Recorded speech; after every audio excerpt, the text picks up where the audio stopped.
Welcome back. Well, in the last presentation, I showed you that if I had the function, let me make sure if I had the function f of x is equal to x squared, that the derivative of this function, which is denoted by look at that, my pen's already malfunctioning. The derivative of that function is that f prime of x is equal to 2x. And I used the limit definition of a derivative. I used let me write it down here. The limit, look at this, pen is horrible. I need to really figure out some other tool to use. The limit as h approaches 0, sometimes you'll see delta x instead of h, but it's the same thing, of f of x plus h minus f of x over h. And I use this definition of a derivative, which is really just the slope at any given point along the curve, to figure this out, that if f of x is equal to x squared, that the derivative is 2x. And you could actually use this to do others, and I won't do it now, maybe I'll do it in a future presentation, but it turns out that if you have f of x is equal to x to the third, that the derivative is f prime of x is equal to 3x squared. If f of x is equal to x to the fourth, well, then the derivative is prime of x is equal to 4x to the third. I think you're starting to see a pattern here. If I actually wrote up here that if f of x, let me see if I have space to write it neatly. If I wrote f of x, I hope you can see this, f of x is equal to x, well, you know what this is. I mean, y equals x. What's the slope of y equals x? Well, that's just 1, right? Y equals x has a slope of 1. You didn't need to know calculus to know that, right? F prime of x is just equal to 1, right? And then you could probably guess what the next one is. If f of x is equal to x to the fifth, then the derivative is, I think you could guess, right, it's 5x to the fourth. So in general, for any expression, I guess, within a polynomial, or any degree x to whatever power, let's say f of x is equal to, this pen drives me nuts, f of x is equal to x to the n, right, where n could be any exponent, then f prime of x is equal to n x to the n minus 1. And you see, this is what the case was in all of these situations. Oh, that 1 didn't show up. The n minus 1, right? So if n was 25, x to the 25th power, the derivative would be 25x to the 24th. So I'm going to use this rule, and then I'm going to show you a couple of other ones, and then now we can figure out the derivative of pretty much any polynomial function. So just another couple of rules. This might be a little intuitive. This might be intuitive for you, and if you use that limit definition of a derivative, you could actually prove it. But if I wanted to figure out the derivative of, let's say, the derivative of, so this is another, oh, I'm on the wrong layer. So another way of, this is kind of, what is the change with respect to x? This is another notation. I think this is what Leibniz uses to figure out kind of the derivative operator. So if I wanted to find the derivative of, a f of x, right, where a is just some constant number, right? It could be 5 times f of x.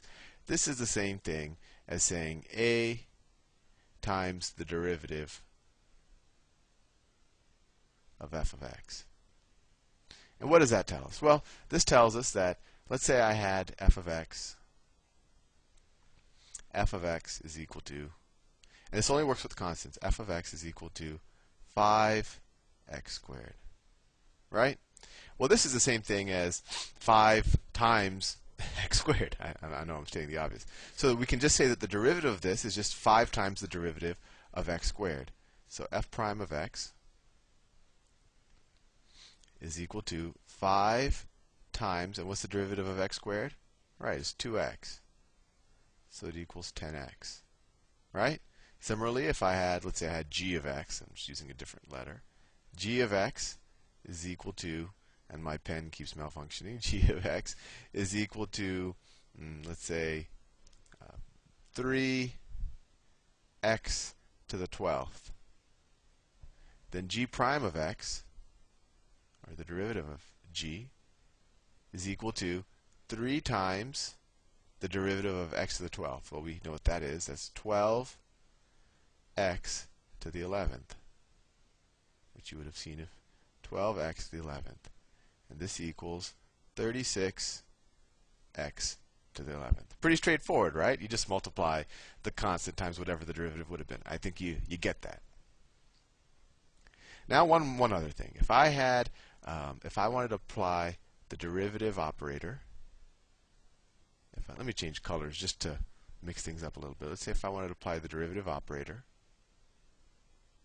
I think this is called the addition rule. But it might be a little bit obvious. F of x plus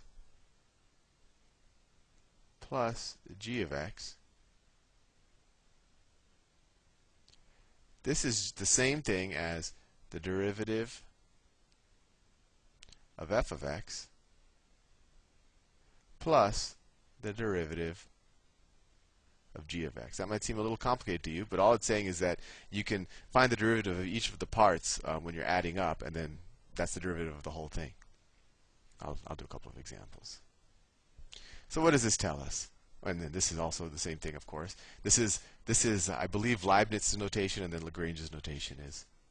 And of course, these were kind of the founding fathers of calculus. That's the same thing as f prime of x plus g prime of x. And let me apply this, because whenever you apply it, I think it starts to seem a lot more obvious. So let's say f of x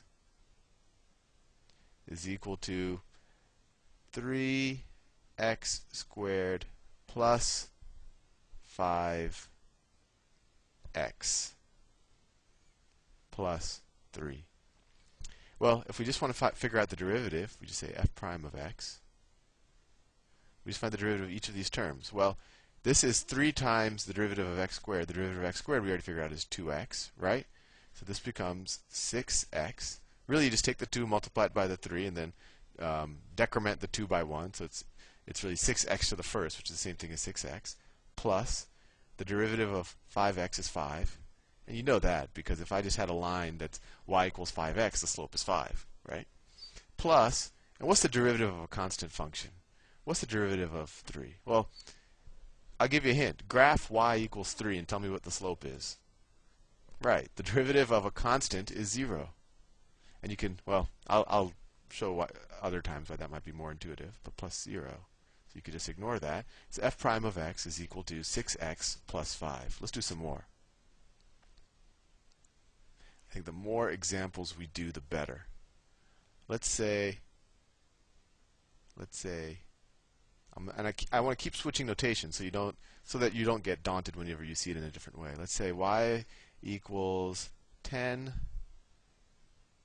to the 5th minus 7x to the 3rd plus 4x plus 1. So here we're going to apply the derivative operator. So we say dy. This is Lagrange, I think Leibniz's notation. Dy over dx, right? And that's kind of the change in y over the change in x over very small changes, right? That's what kind of how I view this d. It's like a very small delta. Is equal to 5 times 10 is 50 x to the 4th minus 21, right? 3 times 7 x squared plus 4.